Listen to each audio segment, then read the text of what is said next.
Imagine if leadership and development was a uniting factor for people towards a certain achievement.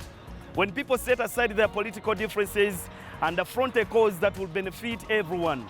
What does omuntu wa wansi see as development in Entebbe? Mbuuza meya akyegana, tawuni kiraka akyegana. Who is the problem now? Ensonga eno ejja kuggwa. That is politics. Era tetulina kyakulya n'ekya tekigenda kubaawo.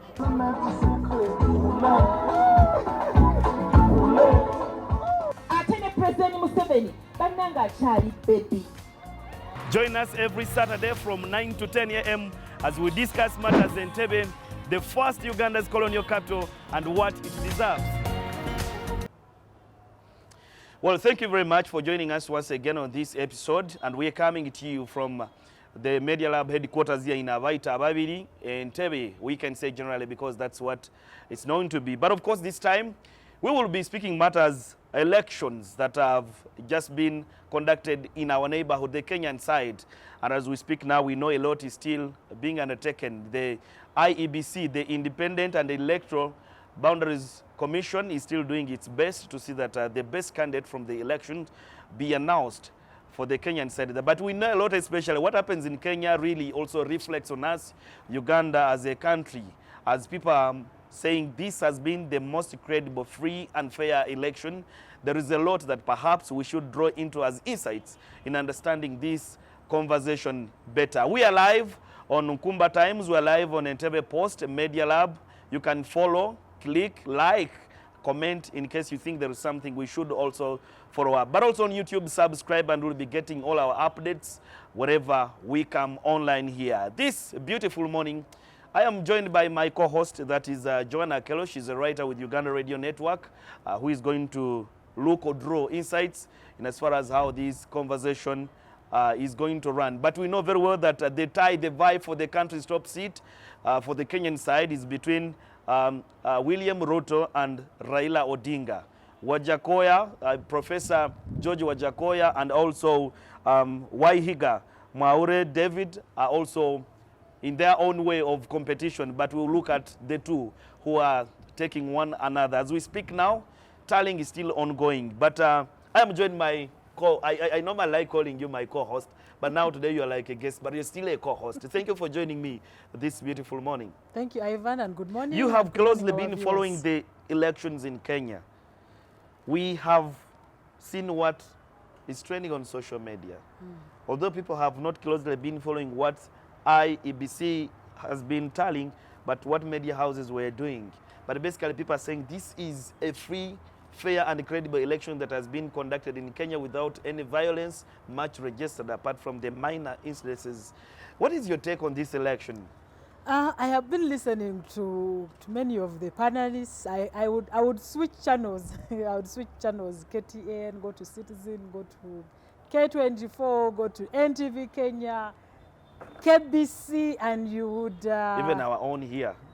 Uganda, not really, because the action is in Kenya. Yeah. So it was very interesting. But I've also read, and I've read one of the cartoonists, I think it's called Gavari. I don't know if that's how they pronounce his name. But he's written a commentary on Al Jazeera, and he says this election was un-Kenyan. Boring. So he said it is un-Kenyan because one, Kenyan elections, the previous elections, 2002, 2007, 2013, and 2017, in his view, they were really, you could really think it was a Uganda in Kenya and Uganda, because the way they would even vote, you know, a day or two, actually a day after the election, a winner is declared.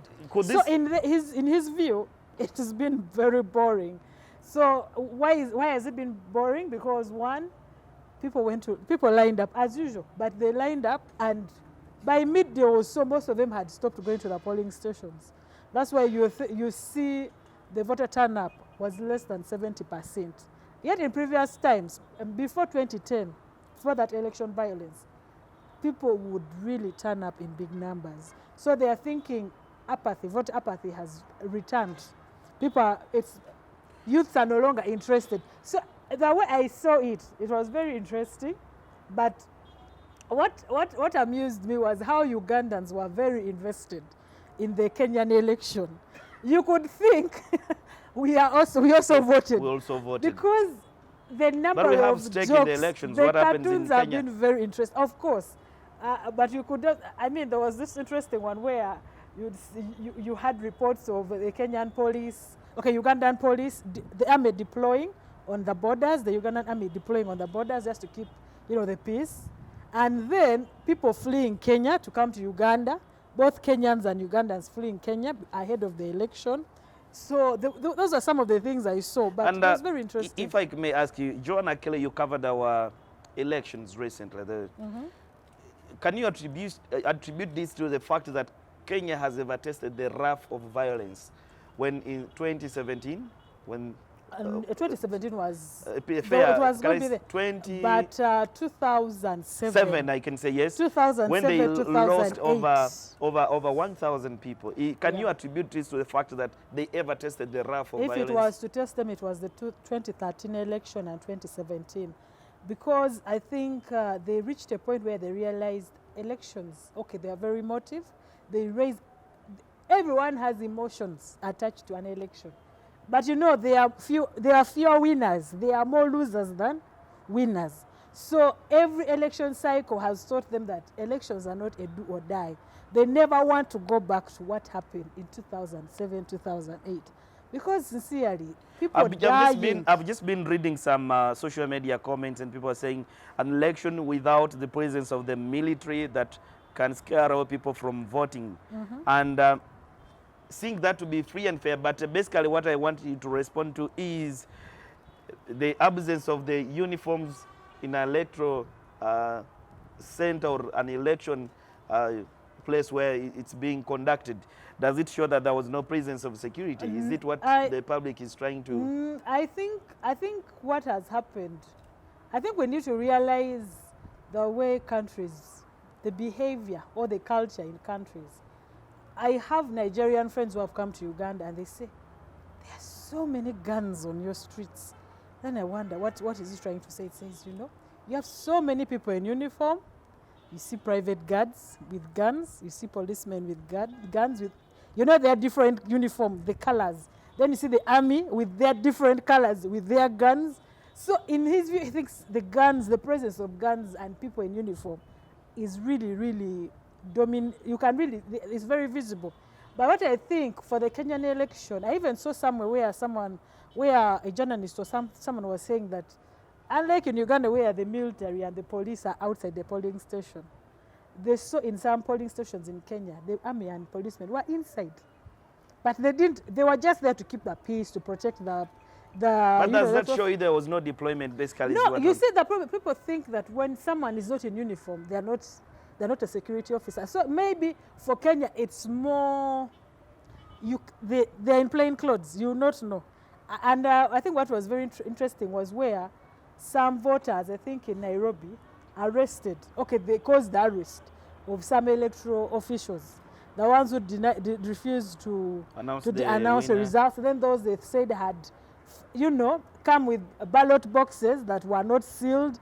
They found already pre-ticked ballots, things like that. And they were arrested and taken to police. But I also saw on Friday morning, around 4 a.m. to about 6 a.m., there was chaos. And the army was there and the police officers. I even saw one in his blue uniform. So they are there, but just the uniforms probably. Kenya had 22 million registered voters, but despite what we're calling peace and no violence, only 65 of the total population went for this exercise. And that's about, 15 million people. But then what do you think led the rest not to participate in this election? If there was peace, exhibited transparency and... Just like I said, I listened to many panelists. I've read many commentaries about the Kenyan election. And I said, someone said it was boring. It's un-Kenyan because people went to vote. They were already queuing at 6 a.m. You saw the TV stations, you could see 5 a.m. people already queuing on Tuesday morning. But by midday or 1, there were no people. The polling stations were empty. Wind up with at the end of it, at the end of the day, the IEBC said that 14.1 million people had voted. That's about 65.4%. But then a day or two after, they said they kept giving a rider that excluding the people who are verified, who use the manual register. You see, so that means the number of voters might have been more. Might be more at the end of the day. But still, what I've heard people say is that it's the youth that kept away from the election. They didn't vote. Is there trust in the Independent Electoral and Boundaries Commission in as far as how it is conducting this exercise in your... So what I've read is that the youths, you know, I think it's because, one, we should appreciate there's no incumbent. There is no incumbent. All these people are fighting. Okay, yeah, but they're fighting for the first term. Okay, we are now joined by Dr. Anna Baho. She is a peace and security expert with international relations, a lecturer at Nkumba University, to also draw more insight in the Kenyan election. And Doctor, thank you very much for joining us. We want you to tell us what you think of the Kenya's elections in relation to Uganda. Secondly, you will also tell us, does the absence of security on the streets guarantee that the Kenyan people have belief and now can take on this exercise? Thirdly, you also tell us, Doctor, that despite the peace transparency that is being said by the public, only 65% of the total registered 22 million people, and that's about 15 million people going to take part in this election. What do you think led the rest of the people to shun this election exercise? Well, Kenya has given Ugandans a lesson, definitely. But first, I think that Kenya has handed to East Africa and Kenyans particularly the best that we could get in terms of change of administration, political administration, in a peaceful, non-violent manner. And that is what Kenyans and East Africans have always yearned for. For Uganda, the lessons to pick are many. First of all, that we can have a peaceful election. Many people say that the election doesn't have to be free and fair all the time. It is about competition. But yes, even competition needs to be on a leveled ground for each one of you to, compete fairly. Kenya has shown to us that we can have less uniformed men in the process, but also that power can shift hands from one person to another in a manner that does not necessarily lead to loss of life and destruction of property and pelting of stones against the security officers and bullets against the civilians, among the others. Rather, credit, I think, for me goes to majorly the major political actors, and that was Raila Odinga and William Ruto, for probably convincing their voters that it is possible to have a win or a loss, but this win or loss does not have to come violently. And those are some of the lessons that Uganda can pick from the immediate neighbor. The thing is that democracy has a series of variations and therefore different interpretations. Others will tell you if you can have a long-serving leader, but this long-serving leader is delivering to the interest of the people, then why not have this leader than having so many of them that come and go, but they are not delivering in the interest of the people. But Kenya has shown, at least since the promulgation of the new constitution that was in 2010, they can actually live to this constitution. We haven't seen major shifts in this constitution as the case has been in neighboring countries. We have seen them adhere to what the constitution set forth. But importantly, we have seen them have new leaders in office, and these new leaders have come and gone. I think since 2010, save for what had happened before, but we have not had major serious security insecurity that is resulting from, malpractice, electoral malpractice. Of course, as any other growing democracy, upcoming democracy, there are always criticisms against, when will the victory be announced. We have seen cases where different media houses are giving us their own results. And of course, this creates anxiety among the voters and can be one of those factors that, expose the country to conflict. But overall, I think they have performed well. And I think that it is something that even other countries within the region can copy from. Many reasons account for people's disinterest in politics. For so many within Africa and for specifically within the East African region, there has been loss of confidence among the populace in the kind of regimes that we have. Many people feel, what change does it make, and so why should I have to waste my time lining up the whole day? That said, though, 64 or 14 million people is not so bad a number. We would worry if it was below half of the wider percentage, but that we are slightly above the percentage is good, although we could have performed better. 80 is good, 95 is good, but it shows you what elections mean for Africans. It shows you how much confidence or lack of it Africans have in their systems. Of course, we know that elections within the East African region and Africa general and elsewhere it happens, yes, but we know that it turns out to be violent. All of a sudden you begin to see deployments on the streets, and it's probably one of the reasons that people want to be at least safe in their homes. It would rather find them in their homes than finding them on the streets, but I think they haven't performed so bad. I think that in comparison terms, Kenya has really performed much better than what the other, the neighboring country. Yes, there could be, for instance, those media companies announcing, bringing to the public the different results. At one point, you see 48 against 49, you see 51 against 49. And like I said earlier, this may not go well in the eyes and minds of the supporters of the different candidates. Elections are a very sensitive event. It means a lot for people. It means a lot for the contestants. It means a lot for the campaigning team. It means a lot for, you know, the voters who line up the whole day. It means a lot for those who, you know, have to guard this election. So when you begin to show them these results before the official organization has announced, you're sending a signal that maybe you're close to election, to victory, or you're coming close to losing. So I think that in future, one of the things that Ugandans should get accustomed to is wait for the organization that is in charge of announcing this victory to give us the results. Otherwise, we get so many of these different teams having their own tally centers, but at the end of the day, it is the Ugandan who gets emotionally drained, and yet you do not get as much from what has been announced. At the end of the day, it must come after all from the Electoral Commission. Thank you very much, Doctor, for speaking to us. Thank you as well, Ivan and team.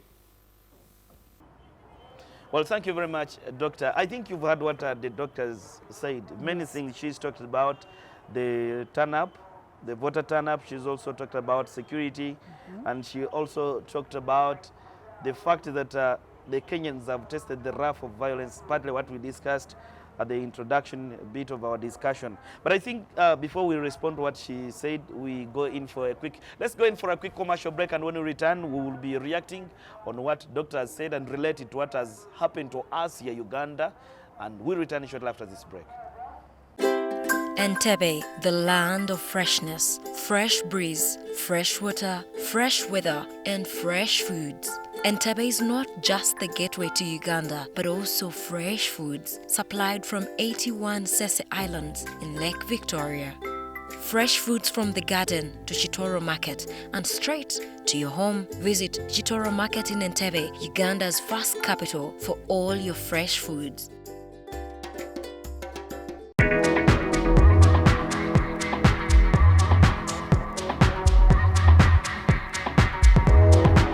Welcome to Entebbe.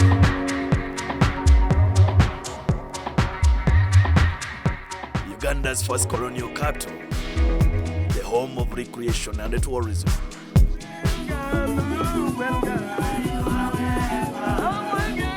Meet its welcoming people and enjoy the fresh winds from Lake Victoria. Well, we'll be back from that commercial break. We're still seated here at the Media Lab headquarters in Ep21, and discussing more of Kenya's election that is still, of course, being tallied under the IEBC, the Independent Electoral and Boundaries Commission, that is doing its best to see that the best candidate that the Kenyans have put trust into as president be announced. But of course, before we went in for a break, Doctor had just talked about three things that I really consider very important. She talked about the voter turnout. She also talked about security, and she's saying, let's start from security. She says the absence of uniformed men on the streets did not imply that there was no security deployment. Perhaps it was a strategy for the Kenyan government to see that security this time be in plain clothes, and that's what a common person like me and you would not understand, that there was security. What's your take on that? But just like I had said, that Nigerian friend who said there were too many guns on Kampala streets, and I was saying that other countries, they prefer, okay, I'm not generalizing, but you find that they are not going to put on uniform, but the security men are there. The security officers are there. Otherwise, like I said, I saw reports where they were saying they were in the polling stations, inside. For Uganda, they tell you they will be outside. You know, they will stand outside to ensure people are not campaigning, people are not rowdy, and you saw what happened last year. I mean, in 2021, where the army was chasing people from polling stations. I was also chased. Go home. Did you cover the election? Of course. Did they vote tallying? Yes, I even did that because I had my tag. If you had your tag and you had your press jacket. I was refused. How come? Sorry, I don't know, but but anyway, what I'm trying to say now, in the Kenyan context, what I saw is that men in uniform were there. Maybe the number or the media did not show us the magnitude of how big they were or how many were at a polling station. Did you see any members on the streets as well? We saw I didn't see those pictures, but what I'm trying to say, Kenya, after the 2007-2008 experience, what I've realized, the media is very cautious. And Dr. Bao has talked about even another aspect of tallying. If you look at the way, yes, but if you look at the way the media has been covering the elections since 2007, 2008, they are more cautious. There are things they are not going to bring out so much because they know it can incite the public, yes. So even where there were instances where they were saying ballots were pre-ticked, an electoral official ran away, or they found he or she had taken ballot papers to a different county, you know, misplaced ballot, something of that sort. Things that can easily incite, you know, like how Kampala is, or somewhere in Uganda here where you hear of such a thing and they go, mob justice. But in Kenya, you see, the media did not really bring so many of those instances. Maybe there were not many, but what I'm trying to say is that the media has been very cautious. But I think that has been stopped before we came on the show. I was not seeing those updates where they were giving percentages of their own. Now let's talk about the tallying. That's what I'm telling you, the media has been very cautious. I think it was in 2000. But the results were varying. They were varying. Yes, 2013 or 2017, where people were blaming the media. They were saying they had made a pact with the government to stay silent. You know, the public had this thing that the media had signed a pact with the government not to say certain things, not to display, let's say, grievances or show people are discontented, but you could see there were many aspects because they were telling them 2007, 2008, some of it happened, the violence, some of it happened because of radio stations or journalists who propagate. That's why you saw this journalist who was taken to the ICC with William Ruto and President Kenyatta, you know. So they all went to ICC and each of them was given, they were accused of a certain number of, okay, they were acquitted, but still, there were issues. What is the role of the media? Just like in 1994, the Rwanda genocide, they blamed the radio stations, the media, for propagating, for blowing some of those things out of proportion. So when someone hears, oh, so-and-so has won, and yet, in their minds, it's their candidate who won. So now let's talk about the aspect of the tallying. People might not have realized, but if you watched KTN, you watched NTV Kenya, you watched Citizen, you watched K24, you watched KBC, different results. But of course, they were saying they were accessing the results from the public portal. Yes. The IEBC provided a portal where even the public could access the results that were coming in. And now what is interesting, the rider was, it is a public portal. Go there and access the form. download and tally. So the thing was, go and tally. But you know, some people are lazy. They decided, let's rely on the media. And the media, what I realized, each one had their own criteria.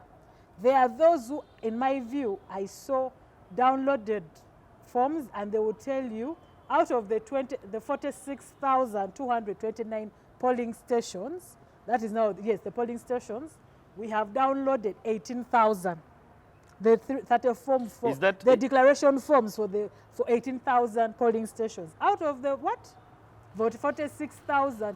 That was the approach of Citizen TV. That's what I saw. Then when I watched KTN, what I realized that for them they were looking at how many votes they had tallied, how many votes out of the 14.1 million votes cast. You know, the ones that the IBC. But so I want to draw some relevance here. Just a minute. Okay. Now you'd find KTN is saying we have tallied 9 million votes. Now, when you're looking at how the candidates are faring, you find Dr. William Ruto has, let's say, 3.6 million votes. That's about 51%. Then you see Raila is just behind him by a few votes, and he's on 49.8 or something. Wajakoya, and then those two somehow they were number 3, David number Wahiga. 4. Those three, their percentages didn't change. But anyway, what I wanted to bring home, they're always number 2 and number 3. What I wanted to bring home is that that giving you an indication that for another reason, state has to grant some trust into the media in as far as feeding the public with this information.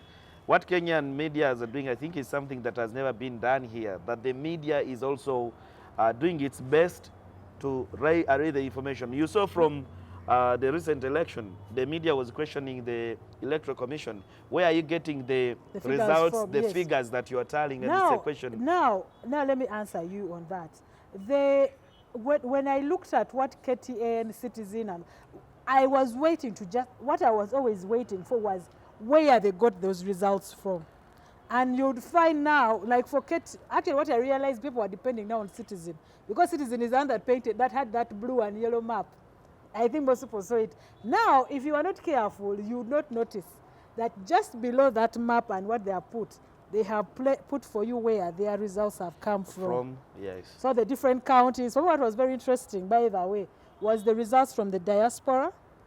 So I think out of 12 countries or 12 embassies, I see Raila had 1 in 11. And then prisons. When I checked on KTN, I saw 16 votes. So I was wondering, there are only 16 eligible voters in prison or what? So I mean, those are things that were interesting. And those are things that Uganda is fighting to get. Because I see Parliament has been pushing. And I think even the High Court, I think in that constitution, the court I said that people in the diaspora must vote. Now the people who have not yet been included are the prisoners. But Kenya has gone way ahead of us, you know? Okay, Joan, you'll just let me get the views and opinions by the people who have also, Ugandans who have also closely been following these elections. Basoke batubulye kye bagamba nti nabo babadde bagoberera okulonda kwe Kenya. Katusoke tufune endowooza zaabwe. Amanya nze Gubi Alex nga nkola mu nnyama wano kubayita ababiri. Akalulu ke Kenya nze nkagoberera okuviira ddala we katandika nakati olwaleero we bituuse.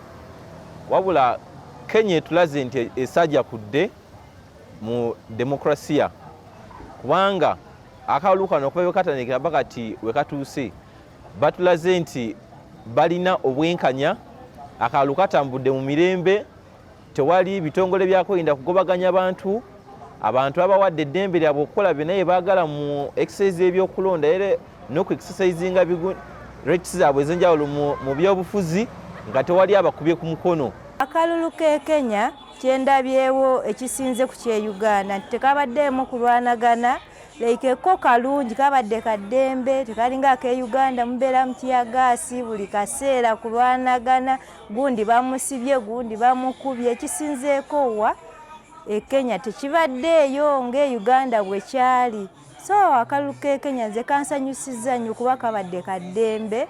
Akalulu ke Kenya kyenkayizeemu kibadde nti kyendabyeko ku kampeni zaabwe ku TV tekubaddeemu kulwanagana nnyo nga kafa akawa ne Uganda bwe kakola ki bwe kaba. n'ekyokubiri kyenzizeemu ko kalulu ke Kenya bo ennangirira yaabwe ey'akalulu bakereesaamuko oba nga bakyagattagatta bululu naye wano ewaffe Uganda twangiriza nnyo okulangirira ki akalulu kaffe. Kati nze ku kalulu ke Kenya endowooza gye nkayinako nti bo intaneti yaabwe ebadde fayini okusinga ku yaffe nti ate eyaffe buli kimu kyasazibwako nga tekiriiko intaneti nga teziri wansi naye ate bo nti nina ne mukwano gwange gyali naye tuli mu kuchatinga intaneti eryoke kati nze bo ndaba bo tebakifunye mu buzibu yadde. Akalulu ke Kenya ebirungi byennyinza okwogerako bingi nga nze bwe nkageregeranya akeeri n'akeggwanga lyange era n'aligambye nti ndowooza bo balina demokulasi w'amaanyi nnyo ekitagambika era n'atuuka wano oyinza okwesanga ng'abantu bangi tebakyasula njala ng'abantu bangi emirimu gyabwe gitambulira era ku mazima n'obwenkanya kuba olaba basobola n'okusazaamu akalulu akaali akonaava okuvaako naye avaako ne bagamba nti ate kaabadde mu mazima na bwenkanya ne bakasazaamu ne kaddibwamu buddibwa ng'ate n'oli yali avuganyizza ku oyo ono kati leero bwe bagenzere bwe balonze leero olaba takomye teyakomawo ku kali kitegeeza akalulu kaabwe ka mazima na bwenkanya. Well, I think you can listen to what people are saying and really get to know that they are closely following the Kenyan election. And, I told you Ugandans, the way we have followed, what is it? But John, Kenya? why are you not? It's like someone, like your neighbor who has a flu. You'd be scared that you don't. But John, why are you not talking about David Waihiga and George? I told you for them, the TV stations, like there was that joke that that your candidate is winning depending on the TV station. But what I realized is that those two were number 2 and number 3 and number 4. Their percentages would change, but the positioning. Why? For someone to win, must have. Professor was always number 3, has always been number 3, and but he sent a tweet to the fourth candidate, that is beating. And he said he warned him that you'll never win him in this race. So Professor Wajakoya George and David Waihiga are also up against each other. But I think at the end of the day, every election there are people they call jokers. You know? That's right. When you realize what people say, people say the professor is a joker. Before we predict, before each one of us takes a prediction, imagine Wajakoya becomes the president of Kenya. You remember his message? The roots. The first thing is weed should be legalized. And that's why. And I am sure when he wins the election, everyone must have a stick at the on the road to jubilate Wajakoya. But basically, I want to get your prediction in this election. What's your prediction? I wouldn't want to predict because, okay, Kenya is very interesting. You know, William Ruto has been considered a kingmaker. Whoever he goes with somehow, okay, apart from 2007, where he was with Raila Odinga, and then they lost him, and he was Odinga's running mate. But okay, he was in Raila's camp, and then he shifted to Uhuru Kenyatta. People have always said where he goes is where the votes will be. So when you look at the way the voting patterns are, I think the low voter turnout might not work in his favor, because when you look at the map and how the results have been coming in, unless things change, but it's a tight race. It's one of those that many people are thinking it might be a rerun, because if you look at the way things are moving, getting the 51% might be hard, but whoever wins, between Ruto and Raila, between Raila and Ruto, whoever wins, it will really be very close. Very small margin. The margin will not be so big, so wide. Yet some of them had promised that they are going to wipe out, they want to wipe out their rival. Yes, Ruto had said that, especially in Mount Kenya and you know, the most parts of northern Kenya. Raila has more votes but also from the what is interesting, if you look at the way the patterns have been, I think Raila's, the Azimio has been more national. For Ruto, his voters have been more or less according to what people had predicted. The tribal lines, the mountain Kenya and Turkana. But even if you look at, I saw their constituencies, there's one where Raila won. And what I've seen is people have been talking about running mates. Martha Karua, you know, so they say she didn't deliver. Even in her polling station, Ruto won. But what is interesting is, I'm told the calculations Uhuru Kenyatta and some of the people had made, Jubilee Party for Raila, they were saying we should deliver between 20 to 30% votes for Raila, where he usually doesn't get these votes. And if you actually look, by the way, you'd find in places where you'd find Ruto has gotten 45,000 votes and Raila has like 5,000. But you see somewhere else, you know, it's like a zero-sum game where you lose here, but you catch up somewhere else.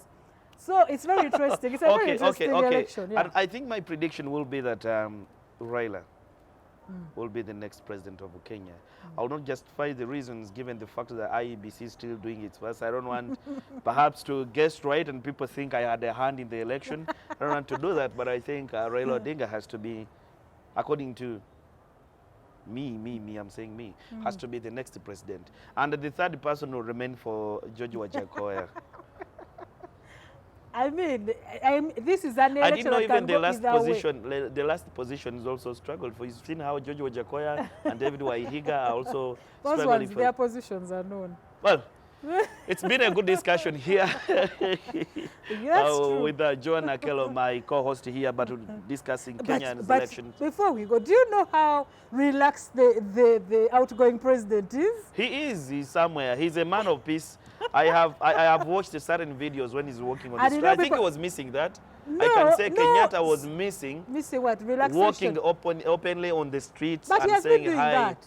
You've seen them, but not as many. He's been doing that before. What I'm trying to say, the joke was, people are like, is this how Muzee can actually, would Muzee be in such a position where people drive and they see him walking or moving around with his cows as an election and people are busy, and yet there's a lot of fire somewhere else, you know? You saw how he was holding a stick, and the president, our own president, also was holding. So he opened.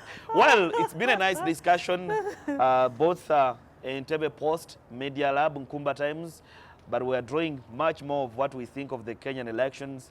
The Independent Electoral and Boundaries Commission still doing its best to see that the candidates or the candidate that the Kenyan people have put trust in to be announced.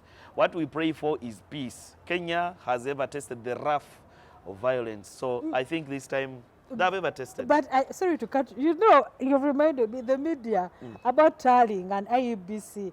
And the IEBC chairman, Wafula Chebukati, said the IEBC had received like over 80% of the ballot papers. I mean the declaration forms from the polling stations, because the High Court in 2016, maybe you put that in the next 2016 had said that the results at the polling station are final. So now those are the forms they had uploaded. Now he was saying the media is so behind. So it was maybe they were not prepared to tally. So it was a very interesting thing. Yeah, so, our producer says we are out of time, but we are too thankful every time we come here. You pay attention, you follow what we're doing. I told you, go down the stream, YouTube, click on the notification button, the bell, and then you also like, comment what you think we left out, and maybe it can be discussed online. For time reasons, we're out for now. Good peace for Kenya, peace for Africa, peace for everyone. Bye-bye.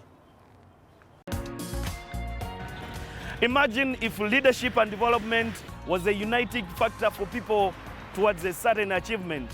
When people set aside their political differences and affront a cause that will benefit everyone. What does omuntu wa wansi see as development in Entebbe? Mbuuza meya akyegana. Tawunikiraka akyegana. Who is the problem now? Ensonga eno ejja kuggwa. That is politics. Era tetulina kyakulya n'ekya tekigenda kubaawo.